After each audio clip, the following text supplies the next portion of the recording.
شهید کړی دی او ډوکې او د هغه غوښې پرون راټولولې داسې د علم یوه ډکه سینه او دا په داسې بېدردۍ دې قبر ته ولې کوزېږي په کوم ځای به ناستو د احادیثو درس پی کوو نن هغه ځای وګورئ دا به داسې ټوټې ټوټې په دې قبر کې دي دا به داسې لیت پیت د وینو سور دا وجود به الله ته ودرېږي د علماو سره نن دا روابط شروع دي داسې په بېدردۍ رانه دا علما روان دي او عالم گویا یقین وکړئ چې ما به کله ناکله درس ولګو که نه یقین وکړئ الله حاضر او ناظر دی چې ما ته به ځان امي ښکاره شو لکه ما به وي زه عام سړی یم چې د هغه درس به مې ولګو داسې علمیت الله ورکړی و چې زه وامه چې ما ته به ځان امي ښکارېد چې زه امي سړی یم د ده نه علم پکار دی داسې د علم یو سمندر او نن هغه طلبا په جړا جاړي کتابونه یې نیمګړي پراته د احادیثو کتابونه دقه شان نیمګړي پراته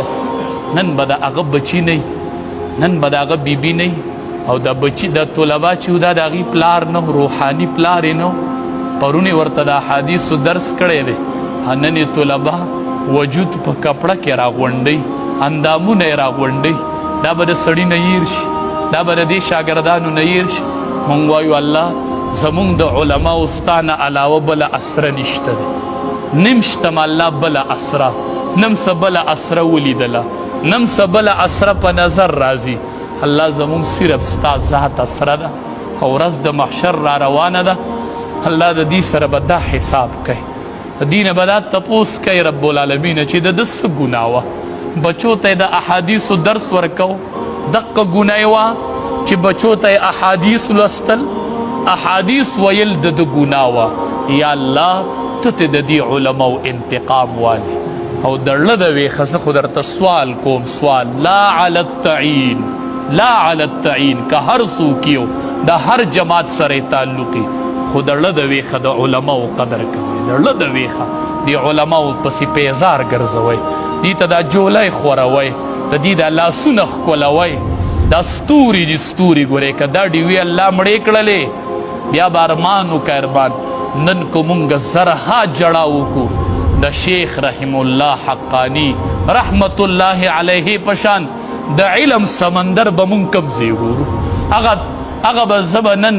هغه اسرا زه به نن هغه تنده په چا ماتومه نن به ماله هغه کنډو څوک ډکوي یقین وکئ که دا کنډو ډکېږي دا وه هغه تاسو مخکې ولیدل سردار علي حقانی صاحب هغه غم لا نه وې د هغې نه مخکې سمیع الحق صاحب رحمت الله علیه زما خپله استاذ تیر شوی او پاکوړي کې ما ترې نه خپله یو کال سبق ویلی ما نه خو چرې نه یېرېږي زما استاذ پاتې شوی ما نه یېرېږي یو غم لا زوړ نه یو بل عالم راته په وینو کې سور ښیي سړی کتی شي د زړه د ویښه سوال درته کوم سوال چې د دې علماو قدر کوئ دوی ته دعاګانې کوئ په ژوندانۍ قدر وکئ بیا به دا ستوري نه وي بیا به دا ملکونه ولټوئ خو ګورئ دا ستوري به بیا ونه نه دا د امام الانبیا وارثان دي په دې ګورئ ډېر داسې نقصان کیږي موت العالم د عالم مرګ د عالم مرګ دی ته وایي نه دی زه وامه نن چې هغه 4000 طلبا دي هغې ته به هغه سبق څوک وي نن به د هغې تسلي زه په چا وکمه نن د هغې تسلي مونږ په چا وکړو چې هغه نیمګړي کتابونه ورته پاتې شو زه هغې له کوم ځای داسې د علم یو سمندر وګورم زه هغې له چرته د امام رازي صاحب مثل وګورم زه چرته هغې له د امام احمد بن حنبل مثل هغه وله زه د کوم ځای نه پیدا کړم د زړه د ویښه درخواست درته کومه چې د علماو ته دعاګانې کوئ او د دې په غم دا زړه غمجنوئ او که نه غمجنوئ معلومیږي دا چې تاسو په علماو نه خفه کیږئ تاسو خوشحاله یې چې دا علما رانه ختم شي او ختم شي دا ستوري چې دا علاقې راته خوشې پاتې شي الله دې د هغې مغفرت کامله نصیب کړي او الله دې شاګردانو ته او دې تمام امت مسلمت الله صبر جمیل مونږ له راکړي الله مونږ له صبر جمیل راکړي واخر دعوانا الحمد